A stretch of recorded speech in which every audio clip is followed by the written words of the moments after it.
Hitting okay. Okay. All right. I think we're streaming now. Let me refresh the URL. God, this should be public. It says private. I don't understand. Okay. Go ahead and act like we're live in for Just in case. oh, there we go. Okay, we're live. We're live. Oh wait, it says private though. Let me one sec. I'm just public and publish. Publish. That's what I didn't hit. Oh my gosh, I didn't hit publish. Okay. Everyone stay calm. I fall apart at moments like these. What do I do with my phone? Okay, let me refresh.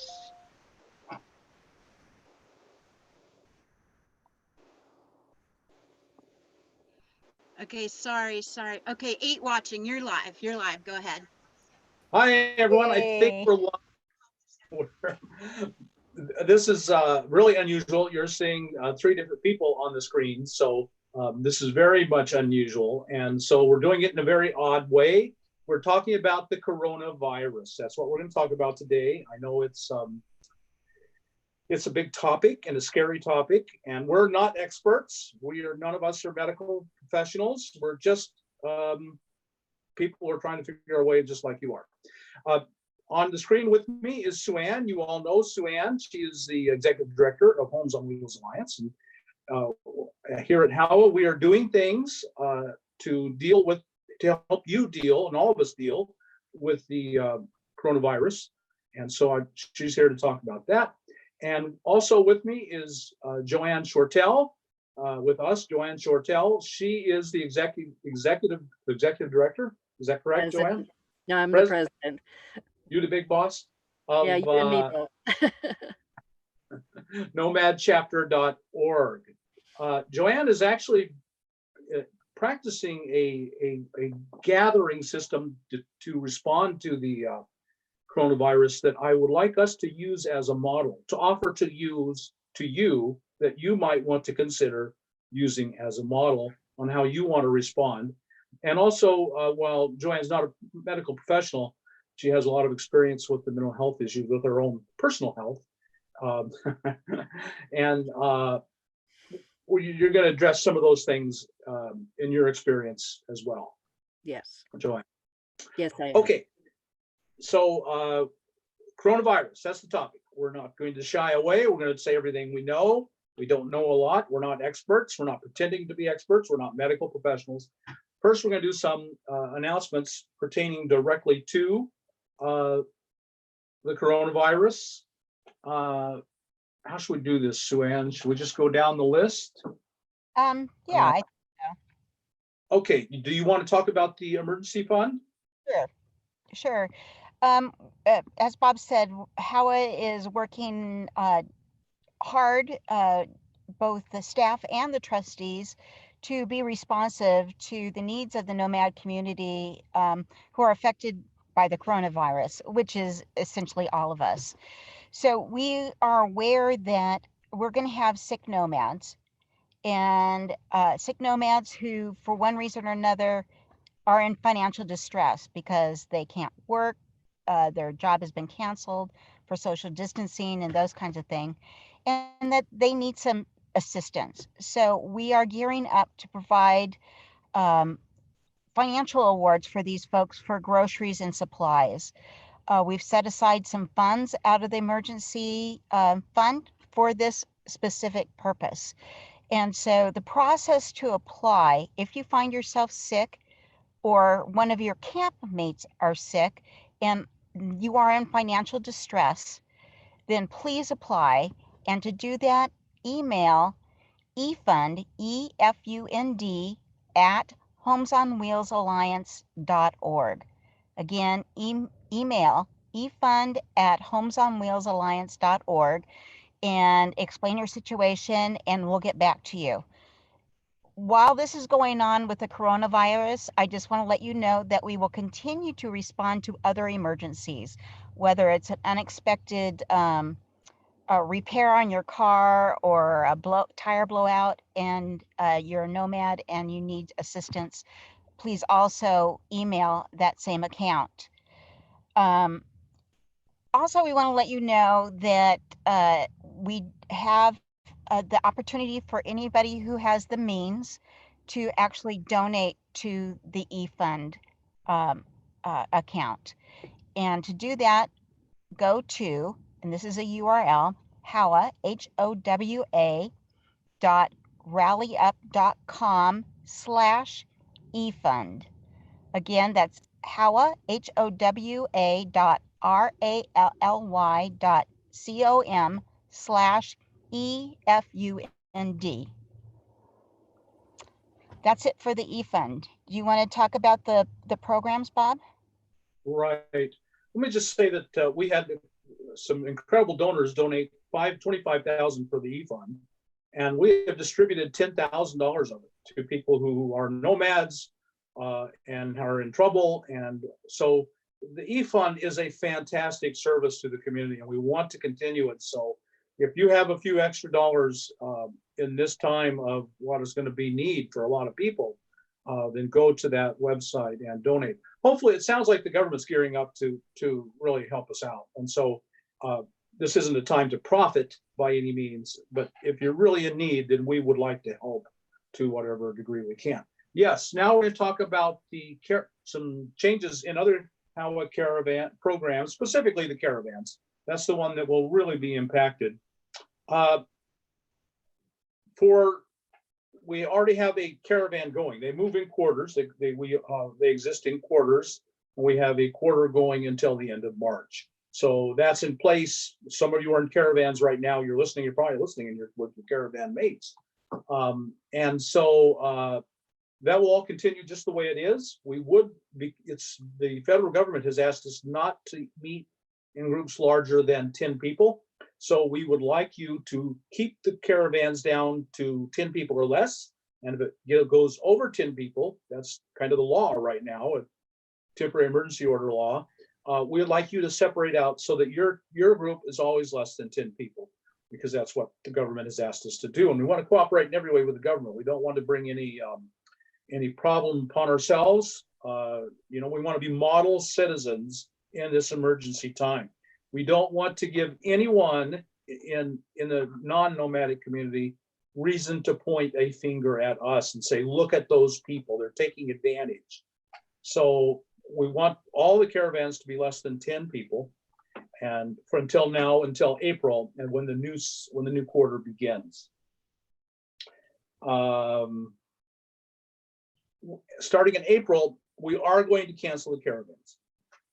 We are going to offer a suggestion in its place, but we're afraid that at any time the government could change it, and it could be less than 10. It could be shelter in place. There are states now where they're really moving towards those. The federal government can step in. And the last thing we want to do is to create a problem that will reflect badly on the nomadic community. In other words, we don't want the non-nomadic community pointing at us and saying, look at those people. They're breaking the laws. They're meeting in large groups. And so they're bad people. And that's just going to do us more harm in the long run than running the caravans would. So we just want to be very, very careful. We are offering another suggestion and about how to do that. But for the moment, we are going to go ahead and cancel the caravans starting in April. You'll finish up where you are. We're asking that if you grow to 10, you break up, and there's plenty of land around. If there are 15 or 20 of you in a group, 5 or 10, or break it up however you need to, so that you're now 2 groups and you scatter at least 100 yards apart, or 200. Separate so that you're obviously not the same group, because that's what the government does not want. Also, we're canceling and postponing the April build out. We have funds planned and set aside for buying a minivan, and building it and giving it away in April. We're gonna cancel that altogether. That's not such a hurry that we can't just wait and do it later. We are disappointed, just like many of you will be, we had already canceled it as a big thing, and we had it down to like 6 people. But we're even canceling that. We're just not going to. We're not going to risk the health of us. Most of us are older folks. That's the problem. Is that most of us are older folks, and we are automatically at more risk. I am 65, almost 65. Will be 65 in a few months, and I'm at risk. Among children, there's virtually no risk. Among young, healthy, middle-aged, or even less than middle-aged people, very low risk. But once you're in your 60s, the risk goes higher. If you have underlying conditions, the risk skyrockets. And so we don't want to be responsible for spreading a disease needlessly. We can just wait and do a build later. Okay, that was it, wasn't it, for changes in the HOW programs? Yeah, let me say that I am actively in the middle of editing HOWA's website. So much of this is accurate on the main page about the virus, but on the program pages, I haven't gotten to those yet to update them. So give me at least until the end of the day to have the website accurate. We're responding just like the rest of the country, minute by minute. And so our communication is lagging right at this second. Right. So the takeaway is the caravans will be canceled April 1st, and the minivan build will be postponed. Those are 2 functions we have going right now that are directly affected. Now let's talk about options for going forward for the caravan. So the worst thing that can happen to be a human being is to be alone and afraid. And that's where a lot of us could end up. And we want to avoid that for all of our sake, physically and mentally. I mean, this could be a mentally tremendously trying time, just being alone and afraid. That's what humans do not cope with well. You're going to physically get sick if that's who you are and where you are. So we want to offer a way forward and suggestions to solve that problem. And that's where Joanne comes in. Joanne, you're actually have a system set up now where you and a small group have banded together and are, I don't want to put words in your mouth, but just to introduce you, to say, you're responding to coronavirus in this way. And I think it's a perfect model for people to see and follow. So can you give us an idea of what you're doing and how you're doing it in response to the coronavirus? Okay, I'm going to just keep this very brief. There's actually a blog post about this under articles on nomadchapter.org. You'll see in the top part there's articles, and you'll see the details of this. But what's important here is the general process. The suggestions from the CDC will vary day by day as this goes on. What level of risk you are at and how much risk you're willing to take will make it different for you than for me. But what we did was we gathered together. There were 3 of us who were planning to travel together for a month anyway.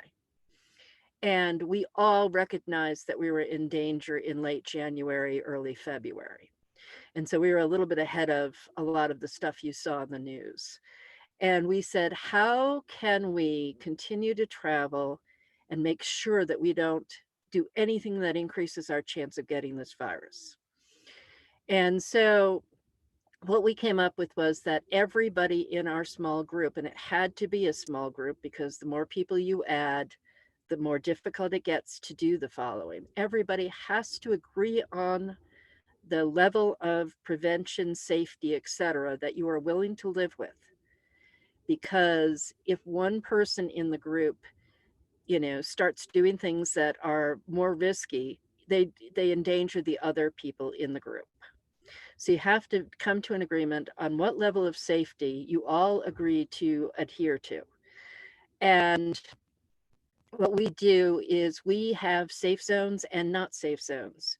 So we have decided that our rigs will be safe zones. Our vehicles, if we have an additional vehicle, will be safe zones, and the outdoors is safe zones. You know, when we're away from other people hiking or walking the dog or whatever, that's a safe zone and we can relax. But when we're in a non-safe zone, like a grocery store or pumping gas or, you know, around other people, we pay strict attention to the rules that we've decided to live by. And when we come back from an unsafe zone to a safe zone, we sanitize our hands and do whatever it is that we're going to do with the things that we're bringing in, like groceries, that we've agreed to do. And what that does is allow us to relax a little bit when we are in our safe zones and not have to worry constantly about touching our faces. For example, you know, your mileage may vary depending on what level of safety you decide to do. But one of the most interesting things that we have learned from doing this is that your mental health actually affects the likelihood that you're going to do something that gets you infected. When we first started doing this, and only me among the small group of people that I'm traveling with, only I have a significant mental health challenge. These other two people don't. We all were suffering symptoms of mental distress within 3 days of trying to avoid the virus. It's hard to pay attention to your hands. It's hard to pay attention to not touching yourself. It's hard to think about what to touch and what not to touch, how to use a public restroom. It's hard. And our brains are not meant for that. Whether or not you have a psychiatric problem or not, your brains are not meant to make major changes like that, where you have to pay strict attention to a lot of things that normally are automatic, and your brain is going to take some stress. And what we found out was the more we did it, the more irritable we all got, the more anxious we all got, and the more mistakes we all made. And luckily we were making these mistakes when the virus was not in our area. There was no evidence that it was in our area anyway. And so none of us got infected. But it's really, really important to take care of your mental health as well as to make decisions about what you're going to do to keep yourself safe. Because if your mental health slips, your discipline will slip, and you will do things that are riskier than you want them to be. So, you know, it's really important to figure out how you're going to get social support. I have my two friends, and that's why, you know, working with them and you know, coming to an agreement with them is so important, because that gives me a little social support in, you know, it's a little more complicated to make rules with friends and to agree and abide by them, even, you know, if it's not what you know, exactly what you would choose on your own, but it buys me some social support. I am upping my contact with my family because I probably will not see my grandchildren for a year. So I'm upping my contact through video calls and phone calls with my family. I am rallying people around to, the other thing that I've been doing is that it makes me feel better to try to help other people. And so I've been doing a lot of that. But all these things that are normally good for your mental health, meditation, getting out and exercising, all that sort of thing is important to keep you from catching the virus. I know that sounds silly, but it's not. And this is not just for people who travel with anxiety, depression, etc., which is my specialty out here.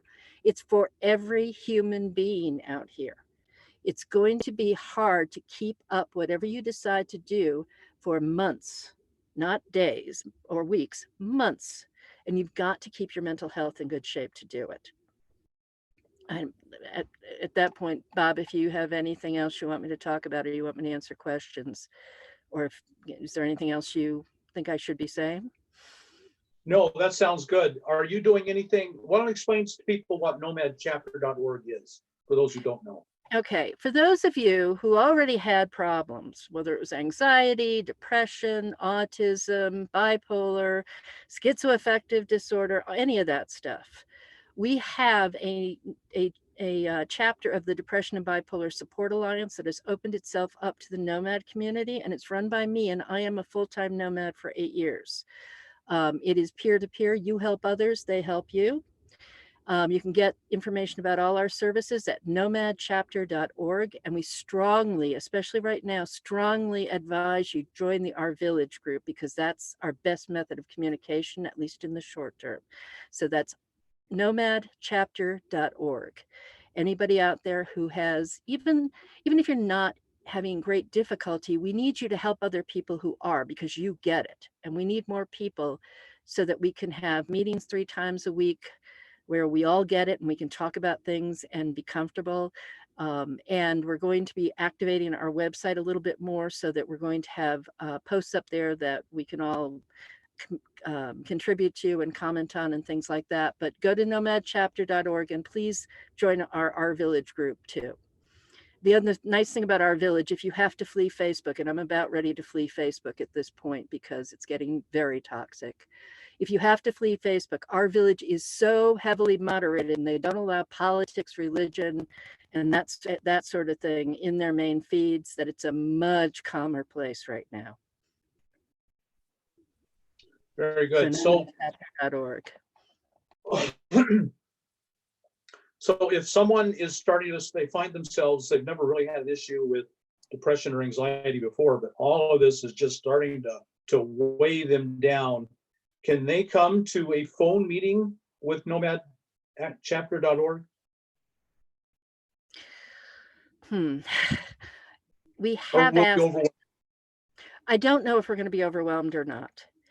But even if you have never had a diagnosis, you know, if you're out there, for example, Bob, you always talk about not having, when we've talked about your mental health in our public stuff, you've talked about not having a clinical depression diagnosis, but you clearly have struggled in the past.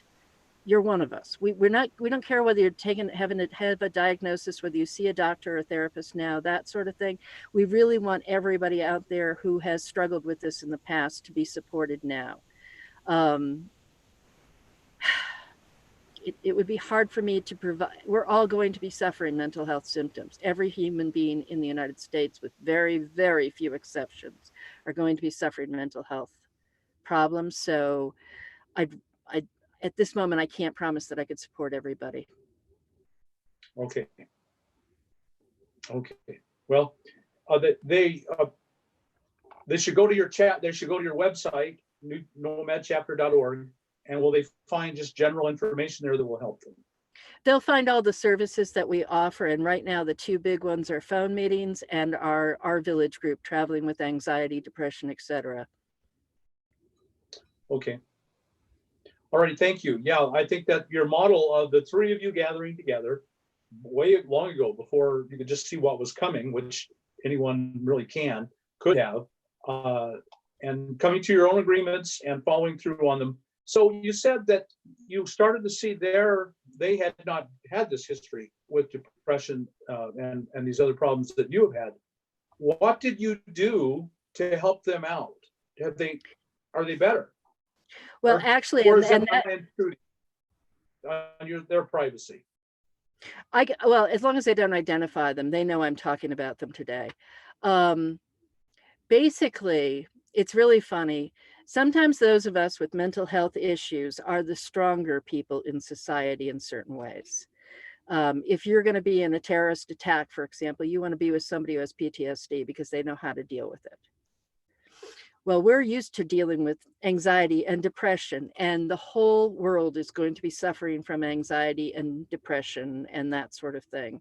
And we have tools that other people, tools and muscles that we exercise that other people don't really have the experience with because they haven't lived with that much distress. And what I was able to do was to look at us and to say, oh my, we're all showing symptoms. And what can we do to make this simpler and to make us be able to relax more? Because this is not going to last long term. So, I'm used to doing that in my own life because stress I have bipolar disorder and a bunch of anxiety disorders. And I know very well that if I can manage my lifestyle and my environment to make it as least stressful as possible, then I'm much more likely to do the healthy things I need to do to stay healthy. And so this was the rule that, you know, we talked about it, and it's like, how can we do this better? The other clue too that might be helpful to other nomads is it got much less stressful when we moved away from a place that had a lot of stores and other services that were tempting us to go out in public more often. I'm out in the middle of nowhere. The town that I'm in has a population of 219. There's very little to attract me into town unless I'm short on food or gas. And the less you go near other people that, you know, you don't have an agreement with, and the more you go outside in the sunlight, hiking, doing exercise, even scenic driving, you are going to relax more and it's going to be easier. Right. Yeah, if you're never around people, and that's the joy of being a nomad, you can arrange your life to absolutely minimize being around other people. And if you have an agreement and one of you goes into town and alternates, those with the least health issues, you might could avoid people just altogether. And that's how you can relax and start to think, I'm safe. We are safe. I'm not alone and we're safe. Right. And it's important to remember, because people out there are going to be saying, oh yeah, we're safe. No, we're never safe. Well, we're never safe before the virus either. There's lightning, there are car accidents. You know, what you need to do is to make it so that it, you know, just like you change your tires when they have no tread, you do the things that you need to make yourself as safe as you can reasonably do, and then you live your life. Yeah. And I think that one of the key elements here is for mental health. For me, I have struggled with being somewhat depressed, never clinically depressed, but somewhat depressed all my life. We've talked about this. I won't go over it again. But then my son took his own life, and I've been suicidal for much of the last 10 years. And so what you said was how I've endured, and that what I'm going to recommend to everyone, and I think you would as well, find someone to help. If someone depends on you and needs you, you'll be there for them. I didn't love myself enough to stay alive, but I found people that I loved enough to stay alive for them. And yes, and that's something, sorry.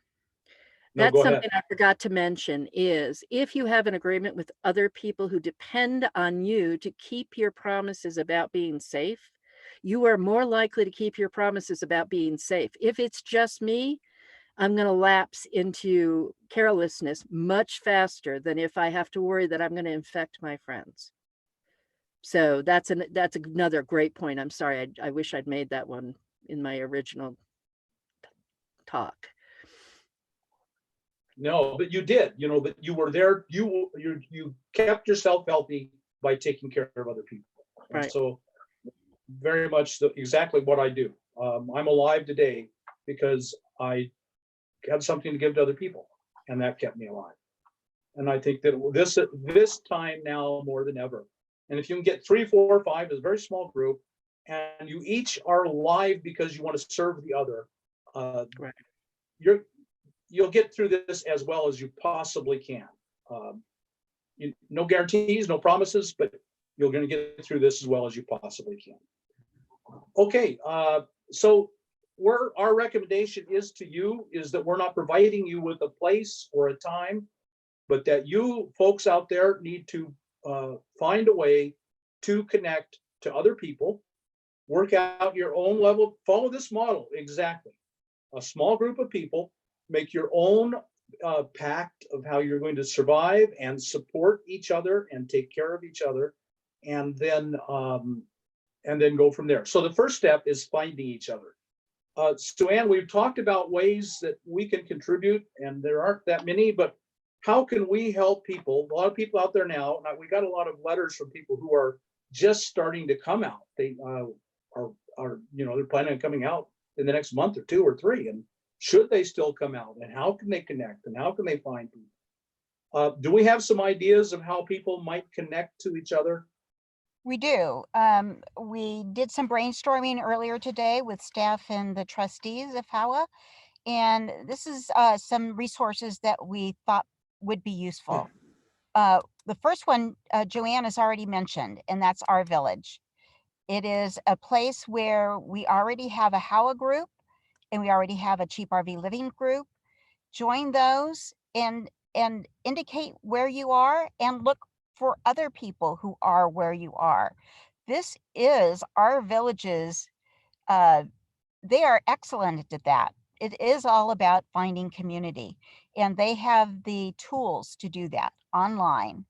So use Our Village, become familiar with it, and join the HOWA group or the Cheap RV Living group, and find other nomads like yourself. The other place that we are setting up right now to assist is the Cheap RV Living Forum. And the URL for that is cheaprvliving.com/forums. And that's plural, FORUMS. And in there, we're starting a new subforum called Small Gatherings. And in that, you can indicate, you can start recruiting people for your small group where you are or where you plan to go, or the path that you plan to travel. So again, it's up to you to find the locations and then recruit that small group to be with you. And then finally, use other social media. So we have a couple of Facebook groups. HOWA has a couple of Facebook groups for the WRTR and the RTR. Again, post there, recruit people to come camp with you. And, of course, do all of the due diligence, make sure that they intend to follow the methods of staying safe that you feel most comfortable with. So find your people, find people that are like-minded to camp with. Do you have other ideas, Joanne, by any chance? Well, one, not everybody is going to find other people. That's just the way it is. Some people are too far away from other people and don't have the gas money to join other people. Other people will, for example, there are a lot of disabled people, not just psych disabled, but physically disabled, people who have lung disease, that sort of thing, who probably are going to have a hard time finding someone who's going to say safe enough for them. So while again, we always say in person is best, we run, video and phone calls and even texting can be a close second. Get a group of virtual friends and have morning coffee, text messages, video calls, whatever works for you. Have morning coffee every morning with a group of friends or relatives. I've now picked up Microsoft Duo, and I am doing all sorts of crazy video calls and sharing and messages with my 4-year-old grandson who can't read. Anything that keeps you connected to people, anything that makes you get out of your head. Take up photography, take up sketching, do something that gets you out of your head if you cannot get with other people who are safe enough. Good ideas. Excellent idea. Yeah, there are a lot of you who are, we tend to be very introverted and kind of loners. And so if that works for you, then of course you're going to be as safe as you can possibly be, unless you get sick. And then you're at risk, and you'll have to, every time you need supplies, you'll have to go to town every single time. The advantage of a small group is you can share the load of going into town for those who are least at risk. And if you're all not at risk, then you can share the load. You only go 1/3 as much. So you can spread it out as long as you can. So maybe you can go just once a month or less, even if there's a large enough group. So that's a disadvantage, but you're safe if you're alone, and you be just extremely careful the few times you're in town. You are as safe as you reasonably can be. You're never safe. There's no safety here in this, but you're doing everything you reasonably can. So yeah, if you're good with being alone, and then again, I'll take advantage of every opportunity to connect with other people, because we're all susceptible to fear, and the more you connect to other people, by far the better. If I could interject for a moment, it's great to be a loner. I'm a loner. You still need people, but also, even if you don't want people, even if you can't find people, find one person in this world who will notice if you drop off the edge of the earth. Let one person know where you are. Because if you suddenly get very ill and you can't drive, you're going to need help. Right. Yeah, very much so. Have virtual connections, even Yes. if you choose to be alone, or if it just works out, you have to be alone. Have virtual connections in all ways possible to other human beings. That's really, really good idea. Let me say that we do know a nomad who he has a friend of ours. He has come down with this person. Didn't go in and get tested. He didn't want to get tested, so he never got tested. But her symptoms are so classic of coronavirus that she's nearly certain. I mean, severe flu. I think she's on the mend, isn't he, Suanne? Yeah. The last report I got was that the symptoms have subsided. Of course, we're looking at that cautiously, because we know that this particular virus can subside and then return with a vengeance. So But so what did this person do? They didn't even go to the doctor. They didn't want to go to the doctor. They kind of accepted this as their lot in life, and had lived a wonderful life. And if this was the end of their life, that was okay. That would be fine. But they contacted exactly what we're saying. They're quarantined. I mean, they have to be quarantined. She's off alone. He is off alone, and he doesn't have any contact with anyone, but all kinds of virtual contact. We know exactly what's going on. And some of her friends came and camped nearby and are nearby. And should he just really need, go now, I'm going to die, come and get my cat and take me to the doctor. They're nearby. And should she need supplies, they can get supplies and drop them off. So I think that's a way forward, even should the worst come, that you have to be self-quarantined, that you have friends nearby that can help you. And so we definitely have had it. Well, it's not definite, because the person never got tested. He just didn't want to go to the doctor and no. But we think it's certainly in the community, and it's unreasonable to think it will never come to the community. It will. This can affect you. But that's a good way to do it. That's self-isolating, virtual connection, lots of virtual connection, friends nearby. That's really a good model of worst comes to worst. So we've got kind of a model of, I think, the best way to do it. 2 or 3 friends get together, maybe 4 or 5, kind of at max. Work out your own plan, your own program, small area, rotate going into town, super careful in town, maybe really careful once you get back initially, and then you can relax as much as possible. Okay, so have we covered that well enough? I think we have. What are some practices for you decide, you get it, let me cover this first. What's good, and especially now, let me address people who are just now coming out and not even knowing if they're coming out, because I've gotten a number of emails from people like that saying, and I'm just coming out in April, should I still come? What's going to happen? My experience has been that if people have been doing this a long time, they have their friends. They just connect and go. That's just kind of exactly what Joanne has done. She and her had her friends, they connected, they went. So you're new and you don't have friends. I think the answer is through the methods we told you about, our village, the cheaprvliving.com/forums, social media, however you connect.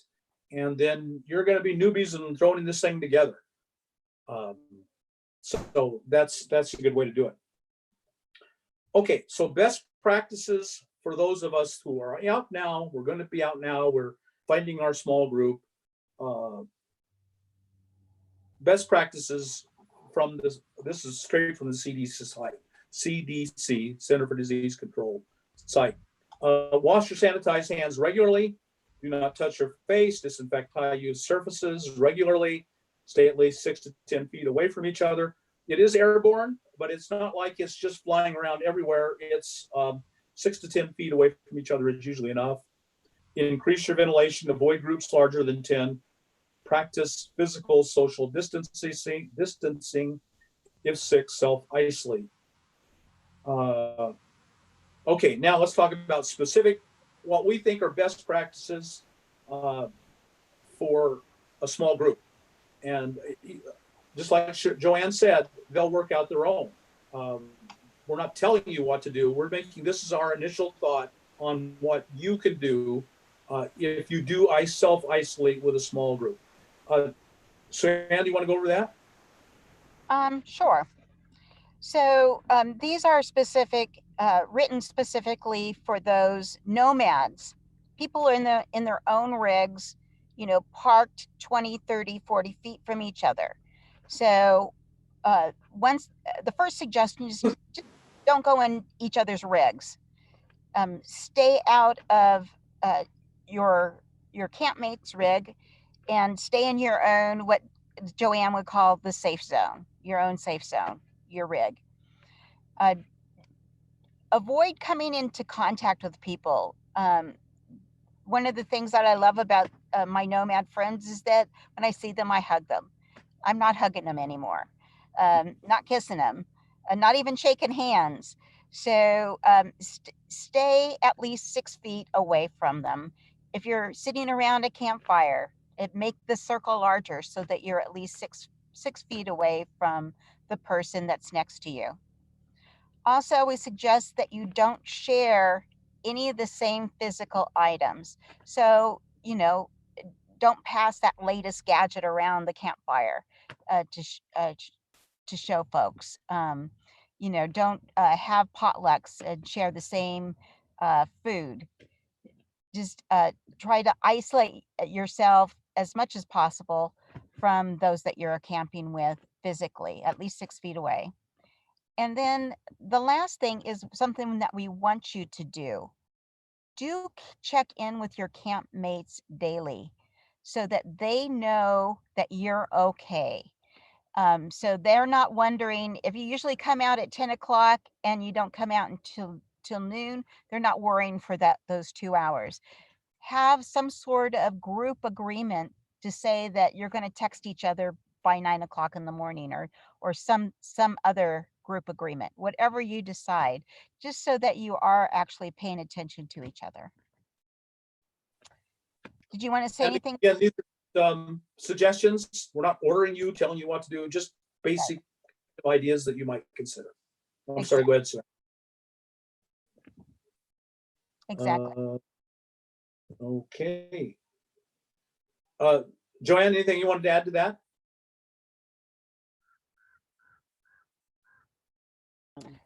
Yeah, just one thing, you know, everybody out there, we're all a bunch of misfits who don't take directions.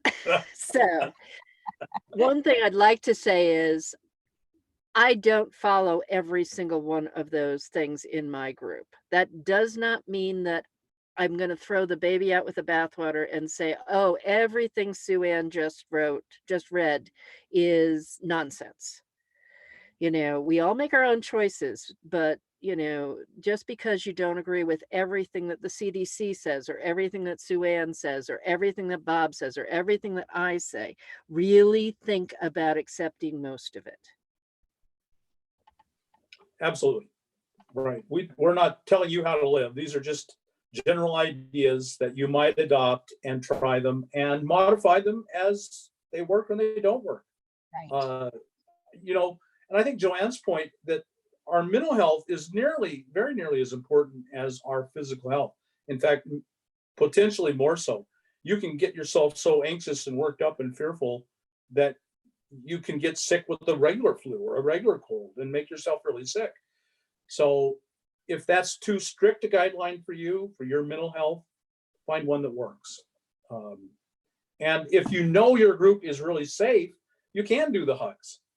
It's just up to you, your level of safety and security with your particular group of friends. Right. Is that fair to say, Joanne? Yeah,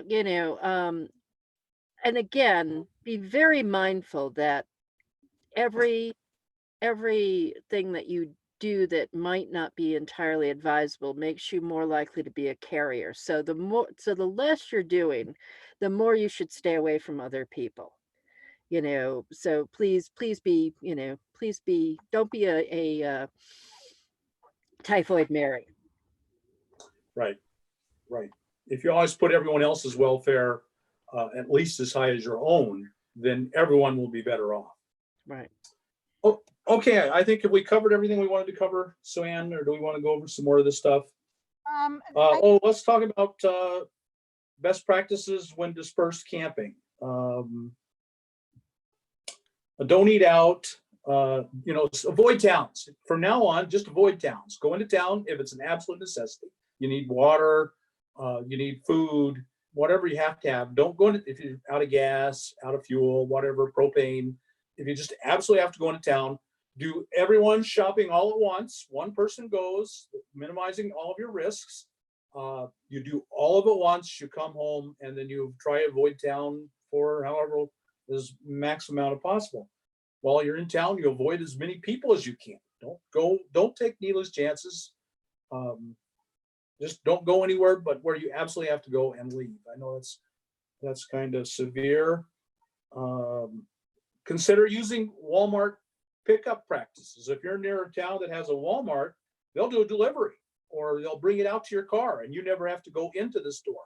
And a lot of stores are now offering that, and I'm sure they'd be delighted to do that. So if you just have to have a McDonald's hamburger, go through the drive-through. If you have, you could even potentially get all your groceries without ever stepping foot into a Walmart or one of the other grocery stores. Okay. Now, how about anything else you want to add to that? Not that, no. That's just common sense. Well, I Okay. actually one quick thing. Smile at people in town, please. Be nice. Oh, You don't have to yeah. kiss them. You don't have to get close to them, but don't act like you're scared of them because they'll be scared of you. Good point. Make a joke. No toilet paper, huh? What are people doing with all this toilet paper? Something. There's always something you can find something, a common connection with other people. A common connection about how funny we all are and how we're all overacting. They're just connections are really, really going to be the most important thing in our lives coming up. And a smile is a connection, an automatic connection.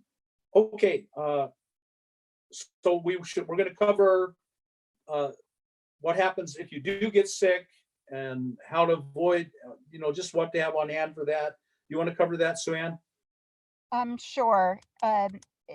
I think when you get to a location, when you get to your new camp, whether you're by yourself or with a small group, do some initial research. Find out the closest medical facility in case you need to get there or have one of your campmates take you there. Be sure to have enough medicines, at least a month's worth of medicines, so that you're prepared that way. If you're camping with other people, share your personal information. So give them your real name if you happen to go by a nickname. Tell them who your emergency contact, or at least put it on a piece of paper and tell them where to find it in your rig. The other thing is that some of us carry our estate documents with us, our last will and testament and other end-of-life documents. Be sure to let people know or place it on this piece of paper where those are in your rig. We have had an instance where a nomad passed away and we couldn't find those documents in his rig. It took a long time of searching to find them. So just, not a happy thing to think about, but good to be prepared. Right. So work everything out beforehand, talk about this stuff.